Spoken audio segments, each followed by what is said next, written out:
Nepal is a landlocked nation of incredible geographic and cultural diversity. It is situated in the Himalayas, nestled between two of the world's most populous countries.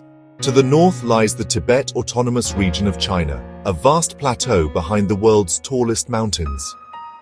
To the south, Nepal shares a long, open border with India. This unique geographical position has always played a crucial role in its history, politics, and economy. For centuries, Nepal acted as a buffer state, carefully navigating its relationships with these powerful neighbors while forging its own distinct identity. Its location has made it a crossroads for trade, culture, and religion, blending influences from both South and Central Asia into a vibrant mosaic of traditions. Before the outbreak of the civil war in the late 20th century, Nepal's political history was marked by long periods of monarchical rule. The Shah dynasty had unified the country in the mid-18th century, establishing a kingdom that would last for over 200 years. However, for much of that time, real power was not held by the king, but by the Rana family.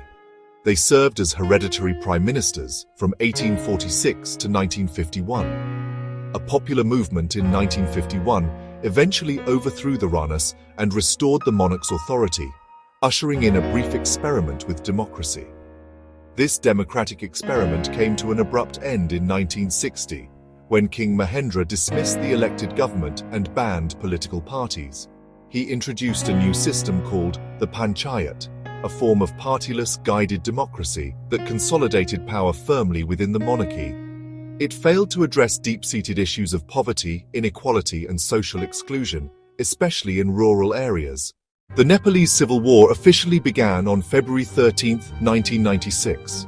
On this day, the Communist Party of Nepal, known as the Maoists, launched coordinated attacks on police posts in several remote districts. Led by figures like Pushpa Kamal Dahal, also called Prachanda. This was the beginning of what the Maoists termed the People's War. The conflict was the culmination of years of growing discontent.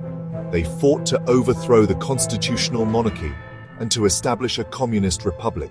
They said the parliamentary system was corrupt and had failed to fix feudalism, caste discrimination, and extreme poverty. Dalits, Janayatis, women. These groups lacked access to land, education, and political power. The Maoist People's Liberation Army, young fighters from rural villages, ambushes, sabotage, hit-and-run attacks. They initially targeted police posts and local officials. The state's security forces, Nepal Police, Armed Police Force, Royal Nepalese Army. The conflict spread from the western heartland across much of the country. The war had a devastating impact on the daily lives of ordinary Nepalese citizens, especially those living in the countryside. People were caught between the two warring factions. Maoist rebels came to villages demanding food, shelter, recruits, often through coercion. Refusal could mean being labeled a government spy, leading to severe punishment or even death. State security forces swept through the same villages, suspecting villagers of harboring rebels. Many innocent people were subjected to arbitrary arrest, torture, extrajudicial killings. This constant fear shattered the social fabric and made normal life impossible. One of the most tragic consequences was widespread displacement. Hundreds of thousands fled their homes to escape the violence. Many rural families migrated to district headquarters, to the capital, Kathmandu. Others crossed the border into India. Villages emptied, fields lay untended, families were torn apart. Schools were frequently closed as teachers were targeted by both sides. Children were often forcibly recruited by the Maoists as soldiers, porters, informants. A key turning point was the Royal Palace massacre in June 2001. Crown Prince Dipendra killed King Birendra and other royals before taking his own life. The end of the war came not by a military victory, but by a political settlement.